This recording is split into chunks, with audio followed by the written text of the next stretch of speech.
Welcome everyone to another episode of Industry Disruptors. I'm 𝗪𝗔𝗪, and of course I'm joined by 𝗪𝗵𝗆 MBE once again. And today we've got a very special guest, Jack Wilkinson. Welcome to the show. Hello. Jack, of course, I wanted to bring you onto this show because you have two facets to your life within property. Yeah. Us as well, being mortgage advisors and property investors, gives us kind of a leg up when it comes to property investment and having more knowledge around two sides of the industry. So, of course, yourself, property developer, chartered planning consultant. I got it right. So, talk to us about that. Like, we'll start with that. What made you go into? Thanks for inviting me down. My background, is in planning. So, I've been in planning now for around 14 years. So I actually started out. I know, appreciate it. I am thin and going grey, but possibly due to the job. I started in planning around 14 years ago at a local planning authority, which is obviously where the decisions are made, either approve or refuse. So you were on that side of things? I was on that side of things. I was at the council. The ones that we fight with. Indeed. So I kind of started out in planning on an apprenticeship. I then did some years in enforcement, which was good because it was your grounding in planning law. Then I started to work in planning itself, where the decisions were made. I, as a planning officer, as a senior and as a principal. So I had a pretty good grounding in planning, and it quickly got to a point where I decided to branch out, and I set up my own planning consultancy, Wilkinson Planning, which has been going for around 5 years now. I'm a planning consultant, and I've been kind of building up that side of the business because that's my trading business. And then throughout that entire period, I bought my first house at 21. I'd continued to kind of accrue property and buy to let since we were introduced. And the development and investment side of the business, Wilkinson Holdings, has kind of grown and grown, and the two kind of work hand in hand. So we've got a planning consultancy where we get planning permission for our own sites that we're now developing within the portfolio. Here we are. Go on. Do you find that that's quite a big advantage that you have that planning brain when you're doing your development stuff? Yeah, because as a planning consultant, if I can't get permission on my own site, it's pretty bad. Exactly, yeah. So the pressure's on, but at the same time, I'm sort of kind of happy to look at things and go, right, would I put my money where my mouth is? Am I happy to take this site? Yeah. Some sites I'm not happy to take because I just feel like the risk is too high. But equally, I can kind of, pick through some sites that are perceived to be a bit trickier than others and go, right, we can do something with this. So it's good. It's just keeping a balance on things because we're all trying to push in the same direction, and planning is such a big part of delivery and development. It's the biggest problem in the UK in my opinion, by a mile, because how many homes are we supposed to be building? It's never ending. So there's always going to be someone that wants permission on a site. So it's full on. Just kind of like the site that we were looking at where you said it's a bit risky. Yeah. Very risky. And that was an access problem. Yeah, so with planning, it's multidisciplinary. It's not just planning, it's not just the architect, it's not just the ecologist, the flood and water engineer, the highways, contamination, heritage, noise, landscape, BNG. How much more do we need to go on? Planning captures everything, but you need specialists for each aspect. And our job is to just juggle loads of stuff. I mean, you guys do it brilliantly because you're juggling all sorts of paperwork and client expectation. Us, it's quite tricky because we've got different consultants, firstly to get in line, but secondly to do the job so that it satisfies the council. And again, luckily my routes are quite good because I know what to expect. So it's about kind of just lining things up so that you know what to expect going into it, and just showing a route to approval. That's the thing. If you can show a route to approval, you've got a good chance. So it's not just property, your background, is it? No. Football? Yeah. Oh, blimey. Yeah. So, I used to play football when I was younger. I've sort of packed that in now. Started at Ipswich? Yeah, I did. Yeah, as a kid, I was at Ipswich. I was a schoolboy on the books there and played non-league for a fair few years. So yeah, that was an important time for me because, you know, you have to have a sort of break, don't you? You have to enjoy what you do. And I was working, but I was also playing part-time football, and yes, it did help me with certain things, and particularly getting on the property ladder. There's no doubt about it. So yeah, it was a good time, and you meet some unbelievable people, and from that you meet some connections of connections and some more connections of connections, and all of a sudden your phone book's a bit bigger, and you know, you're leaning on people to help you with what you're trying to do, and they come to you as well.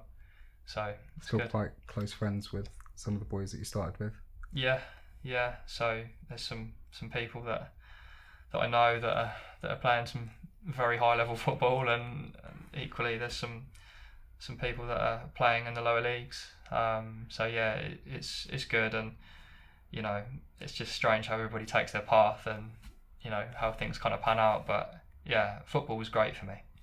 Did they ever go into property or invest or anything like that? Yeah, there's a few that are active in property.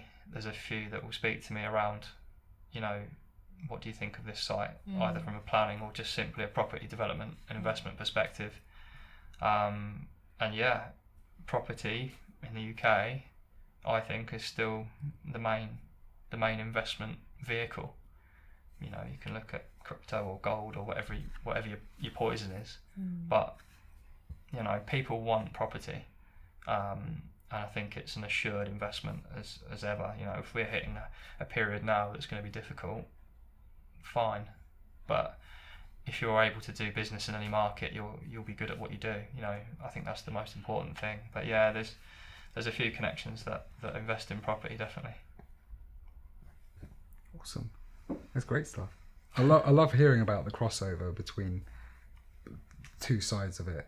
Obviously, starting out with doing planning for other clients, but then, hang on a second, I'm doing the planning on my own sites, and I'm doing different kinds of developments, and you know, there's a reason behind doing it. And I think there's a lot of hate out there, as you've obviously experienced. We talked about before we started the show. We've had the same, but it's about not really caring about someone else's opinion or what someone has to say, and just focusing on what it is that you're trying to achieve. The same goes with football. You just do what you want to do. I know Jordan, when we did an episode on Jordan, she was told that she'd never make it. She's the most successful female British tennis player in history, right? So, you know, it can be a little bit stupid at times what people have to say. Well, I think I said it in one of the other episodes we did in season 1, and I said you're never going to get criticised by someone doing more than you. And it's so true, isn't it? Like, all we see, all the hate that we get on socials or whatever, it's like, yeah, but what, are you doing more than me? You doing the same as me? No. I think as you progress and you build and you improve as a person and as a professional, you attract bigger and better fish. And you always want to be in the room with people that are doing things that are bigger and better than you to push you in the right direction. But along that way, yes, you do have to have a thick skin, and you also have to have a tolerance within yourself to be able to sleep at night. Are you comfortable going in and buying a building at £1 million, subject to planning? Who knows? Are you comfortable with that risk? Are you comfortable with going on a bridging product? You know, what is your appetite for risk? And seeing it from the planning perspective and the development perspective, I think is a unique advantage, because if I'm approached in a planning capacity, I can say, look, here's my planning advice. But in order to fulfill your planning advice, you need to be mindful of this, this and this. And you know, we've got good clients, we can speak to them and they get it, and I'm sure you're the same. Because they just want to know how much it's going to cost and how long is it going to take, time and money, how much is it going to be, what's the actual risk here. And if they've got that clarity on time and risk and the amount of money it's going to cost, then I think they actually appreciate that. And I've only been able to give that since doing my own things. Have you ever had a little bit of a whoopsie where you've bought a site of your own and then completely fucked up the planning? No, I wouldn't say whoopsie. I've had one scheme that was refused, and it went to appeal, and it was dismissed at appeal. That was, I think, a 22 grand risk for 6 houses, which, to be fair, is okay because we've got an option agreement on that, which means that we've agreed to buy it for a fixed price, subject to planning. We went in for planning, it was refused, went in for appeal, it was dismissed, but we've still got another 5 years left to run on that.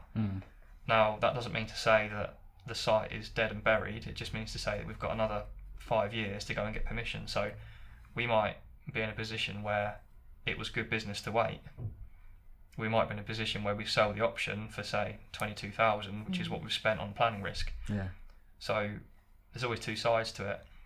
But yeah, fortunately, all the other sites have been okay. I mean, I've had a scheme that took 14 months to get permission, and then I've had another scheme which came through just so quick, it was too quick.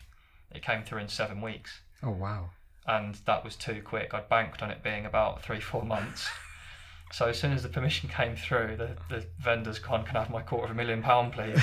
I'm going, wow, what are we going to do? Yeah. But you make do. But yeah, you've just got to back yourself and assemble the team around you and get the right people in. Do you find that if you're working with a client and planning gets refused, you've given them kind of the risks going into it? Do they come in with the blame game? I think sometimes they do. Sometimes it's more loaded on the planning authority. Yeah. Sometimes they just want to know why. Labour are saying we're going to build 350,000 homes a year for the next 5 years. Why can't we have a dwelling in our garden? Yeah. Well, the reality is that nothing's changed at a national level. The policies at the local level have remained the same, and the councillors that sit on the planning committee in your local council have not changed. So the rule book is the same. But there's articles that are saying that we're meant to be building. I know, I agree. Yeah. But it's not necessarily going to govern your area yet. As to whether we get change, we'll have to wait and see. There's nothing coming out yet that's going to dictate that. But yeah, I think in terms of the risk, there's clients that want to take a small risk, and there's clients that want to take a big risk. How aggressive are they? What's their strategy? So we will always set it out. Look, I think that this is a risky site, but you can reduce your risk by getting XYZ report. It will cost you, but it will diminish the risk, we hope. There's always risk that they disagree, which of course means that we can amend plans during the determination process, or we can get to a point where we are teed up for appeal. Now, appeal is last resort. You don't want to go into something if you know that it's going to be refused, because why would you? Yeah, it's no point. But you need to be aware that that's a possibility, and there's some authorities that are so far behind that they're just not able to get through the work. Are there certain things, because I always wondered this actually, are there certain things that, because there's so much land for sale, whether it's in auction or 𝗏𝗵𝗆, whatever, there's loads of land for sale. Are there certain things that someone who doesn't have planning experience should be looking for on those sites if they're looking to get into land and add planning? Yeah, I think as a starting point, you need to be looking, you could almost consider it as like under the ground and upwards. So when we do our own site due diligence for clients or for ourselves, we will look at contamination, and this is what your planning consultant should do. You look at contamination, you look at flood and water. Is it subject to pluvial or fluvial flood water, i.e. from rivers and coast, or from quite literally puddles, surface water? And access. Those are the three kind of fundamentals, and then once you get out of the ground, you then want to look at the structural integrity. Quite literally, if you're doing a barn conversion, is it structurally sound? You'll look at that later on in the process if you're a developer, but from a planning perspective, we'd want to look at that. Heritage, is it in the conservation area? Is it listed? Are there known ecology issues?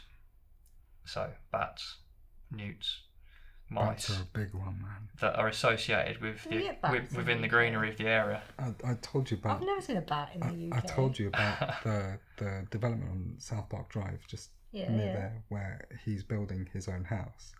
There was bats in the loft, and it took him a year to get permission, and then another 6 months to get additional permission. Jesus. Those bats were an absolute nightmare.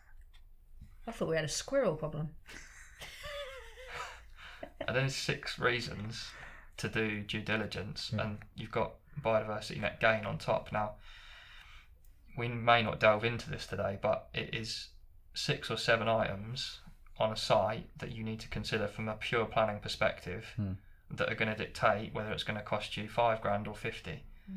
I mean, bats. I've got a story from from this morning. So I've got a client that has got a listed building. They need to replace the tiles because the tiles are knackered. So we've got an application prepared. It's a listed building. We have to go and get a bat survey. And as a result of a bat survey, you have further surveys needed because there's bats in the loft. So you can't remove the tiles because they're protected. You've got to take the battens off and then the felt, and of course the bats are going to be disrupted. But the problem is, in order to get planning permission, the reports are £6,180 plus VAT. It's nearly as much as what it's going to cost them to do the roof. Yeah. It's unbelievable. Can't you just shoot bats? It's law. It's law. You see Jack go in there with his football boots and get out. Yeah. And it's the thing is though, it's if you don't do it correctly, it's a crime. And this is what we're dealing with in the UK. So as in, you can't shoot the bats. You can't shoot the bats. You have to get all sorts of. They have more right than you do. What about if somebody shooed the bats and the bats went away, and then there's no bats? Probably need to stop the podcast. You need to do the due diligence, and you need to be mindful of the cost again, time and cost. So they're not going to be able to get into that loft space to do the work for 8 months. Oh, mad. Yeah, it is crazy. And as a private individual, she's not a developer, she's just a private individual. She just wants to replace the tiles on her home. That's it. The tiles aren't the problem, the bats are. Unbelievable. And this is a small thing that so is it like a bat specialist that has to come and remove the bats? Yeah, so we appoint an ecologist. They go out and they will literally go and check the loft to see if there's any bat droppings. They'll then take a sample, check that it is a bat. They'll go and do a DNA sample. Oh, wow. And they'll confirm what's there and the type of bat, because there's different rules for different types of bats. Wow. That mean you can either get in or get out of the site. And this is one part of 7, 8, 9, 10 that it's site specific. So getting back to it, your planning consultant, and I'm stressing this because it's a planning application, you should get a planning consultant to do your site assessment. As you get more advanced, you can obviously look for the right stuff. Some sites have got nothing on it, it's really straightforward, it might just be a field. But there's other sites that are more sensitive that you need to tread carefully around. Well, you learn something new every day. I didn't even know we had bats in the UK. Come on. I've never seen a bat. You've never seen a bat? Well, not in the UK. Have you ever been camping? Glamping? Does that count? Have you ever been camping? You've been glamping, haven't you? I'm not an outdoorsy person. I don't do it. Oh my God, every time I buy a house now, I'm like, is there any bats in here? Only if you need to do your planning.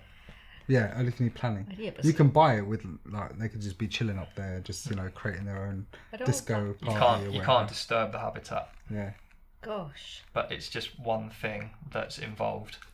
In the planning. Basically, don't ever go into something without a planning consultant. Jack's your man, by the way. Yeah, it's cool, Jack. We'll touch on very quickly the latest deal that you just did as a developer, where you create those 6 flats. That was a great deal. Thank you. We literally, we've talked about it continuously, like amongst ourselves, with other investors, with other advisors, with all sorts. And what a deal that was. No, thank you. So yeah, it was from start to finish, it was 26 months. And the start was from knocking on the door. and speaking with the owners of the building. It was a listed building, grade 2 listed, offices. They literally used the ground floor and that was it. Everywhere was full of just office rubbish, so it was offices. And I knew the building pretty well, I knew the location pretty well, and there was genuine potential, I felt, putting my sort of planning hat on to think, right, I can get a permission on this. So I said, right, I'll offer you 288 subject to planning permission. We agreed the terms, and then I applied for planning permission and listed building consent. It got through after around 7 months, so it took a bit of time. And then we had conditions off the back of that to discharge, which meant that we could then make a lawful commencement. So we got those discharged, and that took another 6-7 months, so we were 14 months in planning. But we ran the building regs alongside it, and of course completed at that point because we obtained planning permission. So upon the grant of satisfactory planning, we then parted the company with 288,000. We'd spent 12 or so on planning and a few other bits and pieces legal, so we were all in for around 300,000, which was good. And then we put it out on a contract to deliver 6 flats, so 3 1-beds, 3 2-beds. Did the work, a few hiccups along the way, as there always is, old building, asbestos and so forth, delays, broadband issues. But no bats though? No bats. So we got through on that, and yeah, it was stressful, but it was so good because you learn an awful lot. So I was constantly kind of keeping an eye on things, and then this was all happening during the time of, you know, the 𝗔𝗏 𝗏 economic statement. So inflation went whoosh, up to 11% and a bit, and then it came back down gradually, and we had completed the flats, and then we went in for refinance on them, and we managed to get it valued at 1.18 million, and we turned a 27% profit. All flats are held for rent, and they're all rented, and yeah, we're out of there and done. And yeah, it's something that I'll hold on to for a fair while, because there'll be assets that perform. Chipping away at the housing problem. Yeah. People don't get it. Even one dwelling is chipping away at that housing problem. Yeah. And people don't get that. And it really frustrates me. Yeah. You can't understand that. Like people who don't have somewhere to live, you're creating that for someone. Yeah. Right. Out of nothing. And those flats are all rented now. They're all rented. Yeah. So it's been a massive kind of insight into the whole construction process, because the construction was not straightforward. It wasn't like we're just getting out the ground in a field and then you timber frame upwards. It was a deep, you know, check of everything back to brick, and we were discovering stuff even with a month to go. But you know, the contractor got it done, and the refinance came through, and we got the valuation. The valuation was the key thing, because that could have swung 100 grand either way. Yeah. When you're dealing with 6 flats, even if you did it at 10 grand a flat, that's 60 grand. That's a shift. But we managed to get it, and it came in bang on. Yeah. And yeah, 27% profit. I'm very proud of, and that was again 26 months from knocking on the door to, you know, being complete and rented, and you know, it's been good.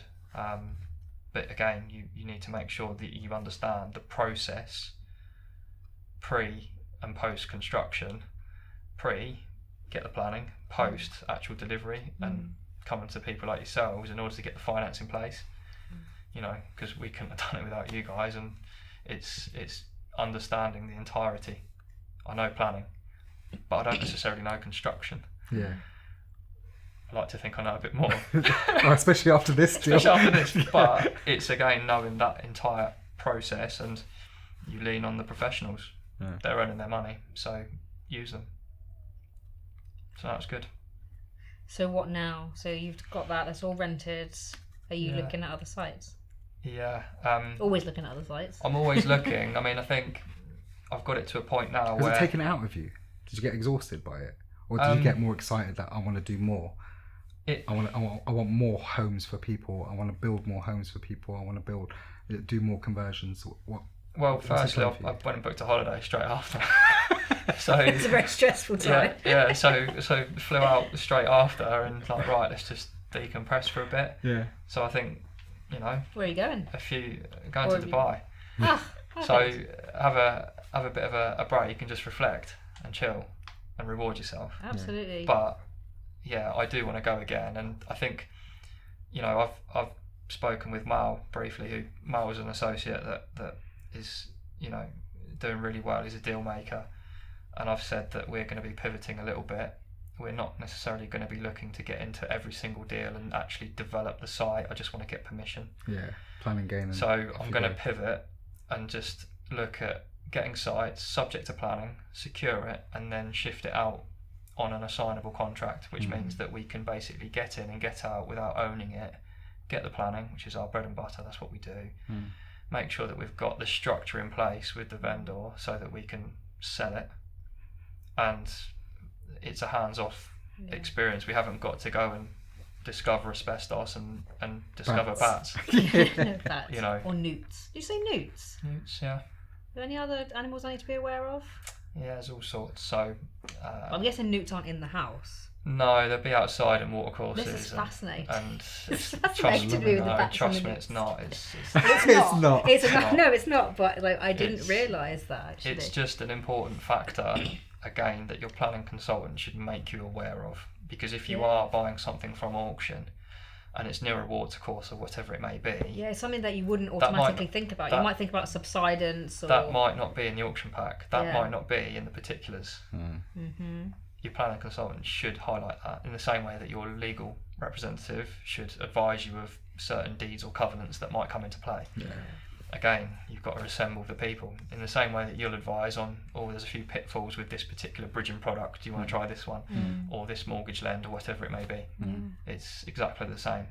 And just going back to what you said about going to Dubai, actually, it's so important, isn't it, just to celebrate the little rewards and just be like, because as investors, we're all the same. We're always after the next deal. We want to do more. We want to build more homes. We want to provide more homes. We want to do conversions and everything, but we never really stop and realise what we've actually just done. And this is it. And I think it's healthy to reflect. It's healthy to just sit back a little bit. And I do genuinely want to do that.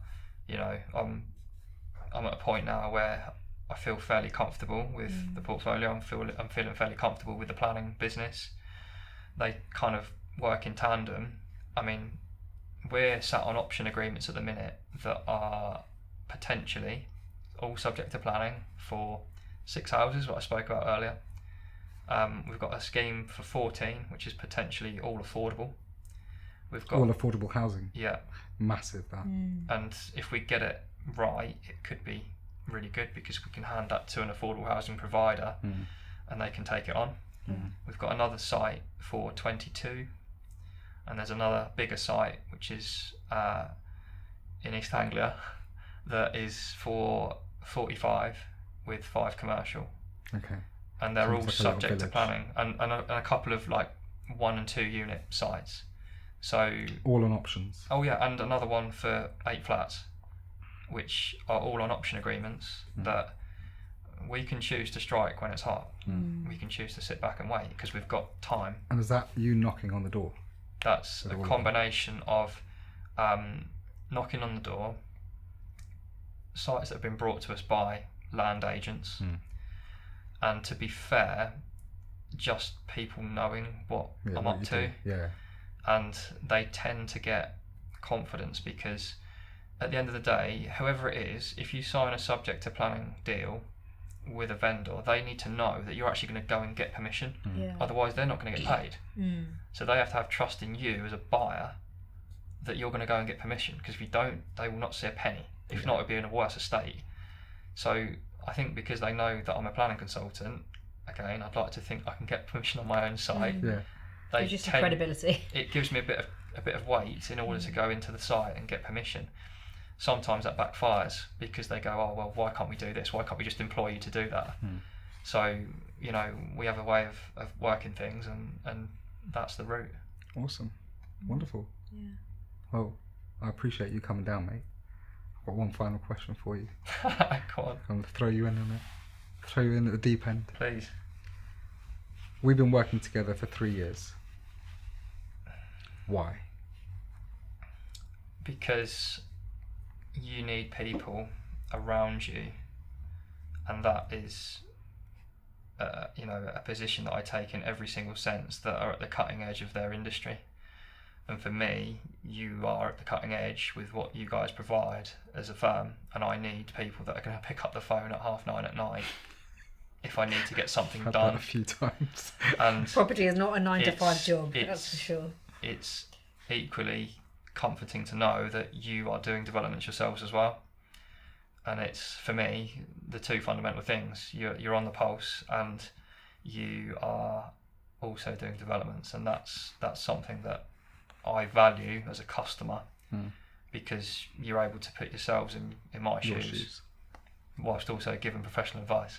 It's a if you balance it right, I think it sets you apart personally, and that's why we do repeat business.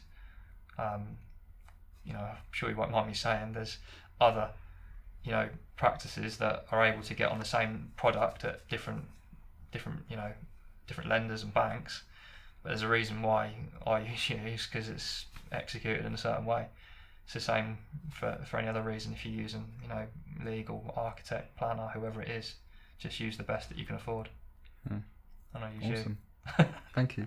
I appreciate that. Well, we would use you for a planning. Oh no, I mean 100%. I've already had multiple discussions with you about what we want to do going forward, where we can collaborate and work things out.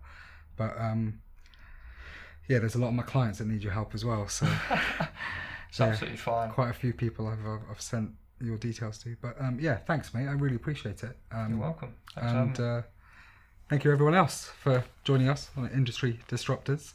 It's been wonderful chatting with Jack, of course.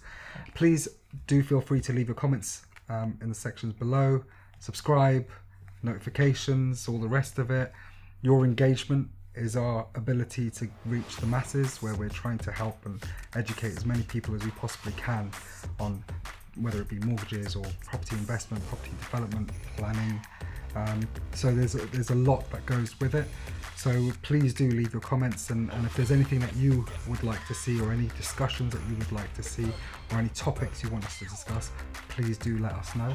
But thank you once again for joining us on Industry Disruptors.